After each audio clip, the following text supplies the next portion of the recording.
अस्सलाम वालेकुम, मैं हूं शहजाद और उम्मीद है आप सब लोग खैरियत से होंगे। जिस तरह कि हमने कल FGEI टीचर्स के हवाले से एक डिटेल वीडियो बनाई थी और उसमें हमने वादा किया था कि हम आपको इसकी बहुत जल्द बुक के हवाले से भी गाइड करेंगे कि कौन सी बुक बेहतरीन इसके लिए रिकमेंडेड है।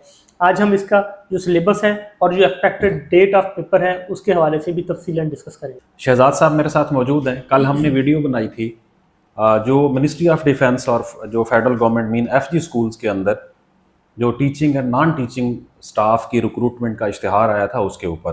जी, तो आज हम आपको उसको मज़ीद डेवलपमेंट्स बताएंगे कि ये पेपर कब होने जा रहा है, पेपर का पैटर्न क्या होगा, नेगेटिव मार्किंग होगी या नहीं होगी।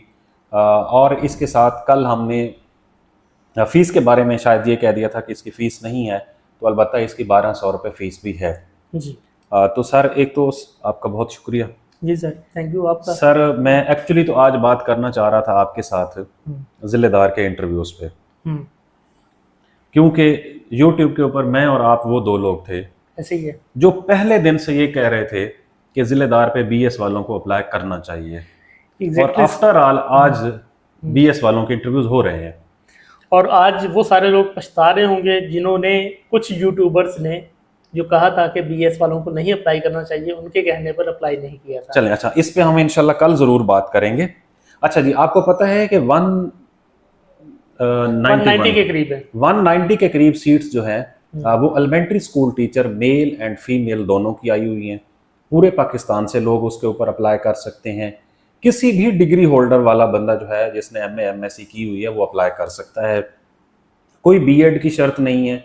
18 साल से 30 साल तक उम्र जो है वो है अपना जो उम्मीदवारों के लिए। और अगर कोई सरकारी मुलाजिम है और उसकी 2 साल सर्विस है तो उसको 10 साल की एज रिलैक्सेशन है। इसी तरह से अगर कोई एक ऐसा बच्चा जिसके वालदैन में से कोई एक जो है या कुछ ऐसे वालदैन दोनों भी ड्यूरिंग सर्विस फौत हो जाते हैं तो उनके बच्चों को भी एज रिलैक्सेशन मौजूद है। और फिर फाटा और एक्स फाटा GB आर्मड फोर्सेस के लोगों को भी मौजूद है। अब सर सबसे पहले तो इसका पेपर होना है MCQs। अभी इस पे आते हैं कि इसका पेपर किस दिन होना है। सर पहले हम थोड़ा सा सिलेबस रिवाइज कर दें लोगों को। जी मैं उसी तरफ आ रहा था। हाँ जी, इसका 100 नंबर का MCQs पेपर होना है। हाँ उसमें सर मेजर पोर्शंस बता दें कौन कौन से हैं। सर वो बेसिकली 5 पोर्शंस उसने बताए हैं महकमे ने कि इन 5 पोर्शंस पर 100 नंबर का MCQ बेस्ड पेपर होगा। वो जो 5 पोर्शन है 20% के हैं, 20 मार्क्स आएंगे उसमें। पहला है इंग्लिश, दूसरा है पाक स्टडी, फिर मैथ है, साइंस है और उसके बाद पेडागोजी है। ठीक है, ये 5 हिस्से जो हैं इनमें से आप लोगों का MCQs बेस्ड पेपर आएगा जिसके ऊपर कोई नेगेटिव मार्किंग नहीं होगी। ऐसे ये अलबत्ता आपको रिटर्न के अंदर ज़्यादा नंबर लेने पड़ेंगे क्योंकि जो फेडरल पब्लिक सर्विस कमीशन के फेडरल के जो सर्विस रूल्स हैं उनमें इंटरव्यू के ज़्यादा नंबर रखे गए हैं। जैसे आम हमारे यहाँ जो हमारे पास जो पॉलिसी चलती है पंजाब के अंदर रिक्रूटमेंट, उसमें इंटरव्यू के कम नंबर होते हैं। वहाँ पर इंटरव्यू के ज़्यादा नंबर होते हैं तो आपको इंटरव्यू में भी अच्छा परफॉर्म करना पड़ेगा रिटर्न के साथ साथ। अब आप इसकी तैयारी कैसे कर सकते हैं? अभी हम इधर आ रहे हैं कि इसका पेपर कब होना है, पेपर की डेट भी आ चुकी है। अच्छा, इसकी जो प्लेस ऑफ पोस्टिंग के हवाले से कल लोग पूछ रहे थे। हाँ जी, हर उस शहर में हो सकती है जहां पर कैंटोनमेंट या कैंट एरिया है और हर वो बंदा अप्लाई कर सकता है भले वो कैंट एरिया में रहता है या नहीं। पूरे पंजाब से, पाकिस्तान से, इसमें ओपन मेरिट पर भी सीट्स हैं जी। तो आप पूरे पूरे पाकिस्तान से कहीं से भी अप्लाई कर सकते हैं। आपका जहां से भी डोमिसाइल है आप अप्लाई कर सकते हैं। बस आप पाकिस्तानी नेशनल होने चाहिए और आपके पास पाकिस्तान का डोमिसाइल भी होना चाहिए। और इसका होता ये कि आपको अपने प्रोविंस में ही ये फिट करते हैं।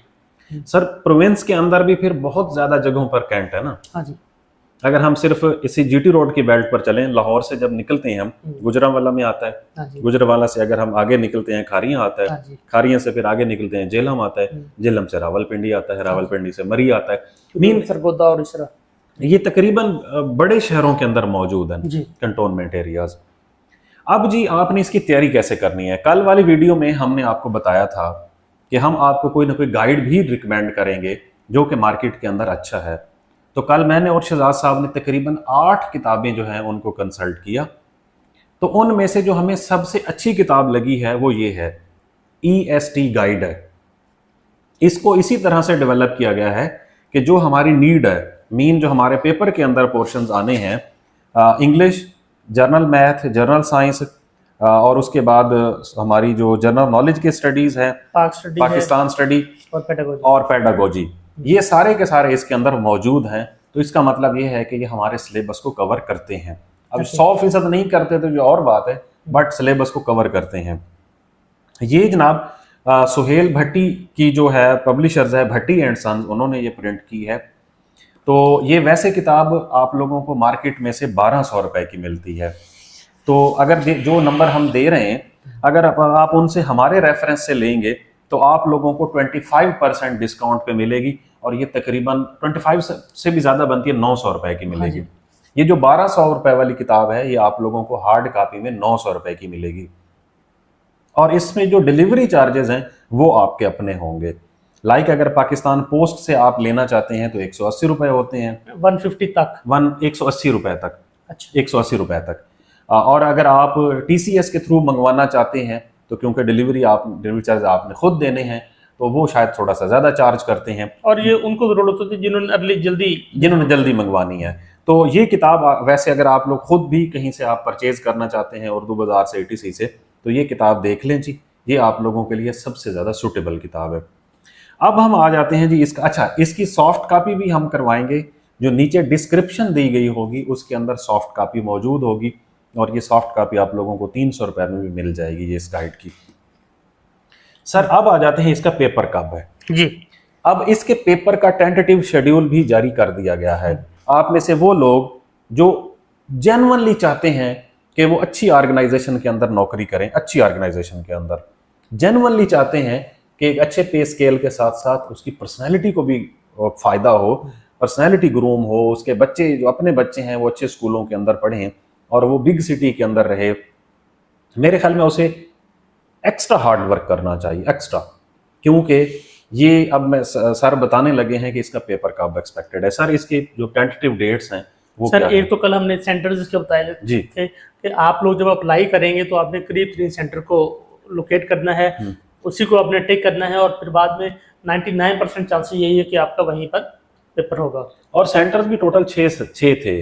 जैसे हमारे पास पंजाब में मुल्तान था, रावलपिंडी था, या इस्लामाबाद और लाहौर, इसी तरह से क्वेटा था, पेशावर था और कराची था। ठीक है, इसके अलावा और कोई भी नहीं था। हाँ जी। तो इन्हीं सेंटर्स पे इनका पेपर होगा। अच्छा, अभी तक जो टेंटेटिव डेट आई है वो ये है कि संडे 12 अक्टूबर को, हम टीचर्स की बात कर रहे हैं, EST मेल एंड फीमेल जो हैं, इस संडे 12 अक्टूबर को 10 बजे से लेकर 11 बजे तक इनका 1 घंटे का ये बैच 1 होगा, एग्जाम होगा। मेल और फीमेल दोनों का एक ही पेपर कंडक्ट किया जाएगा। EST मेल एंड फीमेल दोनों का 12 अक्टूबर बरोज इतवार दिन 10 बजे टेंटेटिव शेड्यूल दिया गया है कि इनका पेपर इस दिन होगा, और इसी दिन ही UDC और LDC का पेपर भी एक्सपेक्टेड है। जी बिल्कुल, वो भी UDC और LDC पे जो आप में से अप्लाई करना चाहते हैं उनका पेपर भी इसी दिन ही होगा। अब उसके पेपर के अंदर यकीनन पेडागोजी तो नहीं आएगी, उसके अंदर कंप्यूटर आ जाएगा। हाँ, कंप्यूटर ज़्यादा आएगा, बाकी चीज़ें तकरीबन इसी से मिलती जुलती होंगी। मैथ भी होगी, इंग्लिश भी होगी, और उसमें कंप्यूटर ऐड किया जाएगा। तो आप अपने आप को उस तरह से प्रिपेयर करें। तो आप लोग आखिरी डेट जो है इसकी 23 सितंबर, उसका वेट ना करें, इसको जल्दी आप अप्लाई करें और जल्दी आप इसकी तैयारी के लिए फोकस होकर बैठ जाएं। अच्छा, दूसरा सर ये है कि कल भी हमने कहा था कि इसका पेपर जल्दी हो जाता होता है। हाँ जी, वो हमें नहीं पता था कि इतना जल्दी हो जाएगा। इसमें बाकायदा इंस्ट्रक्शंस जारी की गई हैं कि जब आप ऑनलाइन अप्लाई कर लें, ऑनलाइन अप्लाई करने के बाद आपने कंटिन्यूअसली या रिपीटेडली वेबसाइट या लॉगिन को दोबारा आपने देखते रहना है। कोई फर्दर डेवलपमेंट या अपडेट होती है तो उससे आपको फ़ायदा हो सके। एक कल आप में से किसी ने एक कमेंट किया हुआ था जी, मुझे किसी ने बताया कि 20,000 रुपये इसकी तनख्वाह होती है 14वें स्केल के परमानेंट टीचर की। 20,000 तो मिनिमम वेज भी नहीं है। अब तो फेडरल के अंदर मिनिमम वेज 37,000 है और पंजाब के अंदर 40,000 रुपये है। मतलब मिनिमम वेज की हम बात करें जो एक आम अनस्किल्ड लेबर की है वो भी 40,000 रुपये है पंजाब में। तो एक 14वें स्केल के टीचर की 40,000 कैसे हो सकती है? तो इसलिए तनख्वाह जैसे कि कल हमने बताया था इनकी तकरीबन 65,000 के करीब है और ये हाईली रिकमेंडेड पोस्ट है। आप अगर आगे जाना चाहते हैं, फर्दर एज रिलैक्सेशन आपको मिल जाएगी, आपकी प्रमोशन हो सकती है, अच्छे एरियाज़ में आपकी पोस्टिंग हो सकती है, आपकी पर्सनैलिटी बहुत ग्रूम होती है एक वेल एस्टेब्लिश इंस्टीट्यूशन के अंदर काम करते हुए, और साथ साथ आपको, हम पाकिस्तान जैसे मुल्क में रहते हैं तो एक परमानेंट रोजगार का मिल जाना ये भी एक बहुत बड़ी नेमत होती बिल्कुल है। सही है। और सर कुछ आप ऐड करना बस चाहते सर। हैं? चलें जी, ये किताब हाईली रिकमेंडेड है जी। आप जो नंबर आपको हमने दिया है आप उसके ऊपर रब्ता करके मेरे और शहजाद साहब के रेफरेंस से ये ले सकते हैं 25% डिस्काउंट पर, और आप लोगों को घर बैठे ये मिल जाएगी। तो देर मत करें, अगर आपने पेपर देना है तो 12 अक्टूबर को पेपर है, तो तकरीबन 1 महीना रहता है, ऐसी।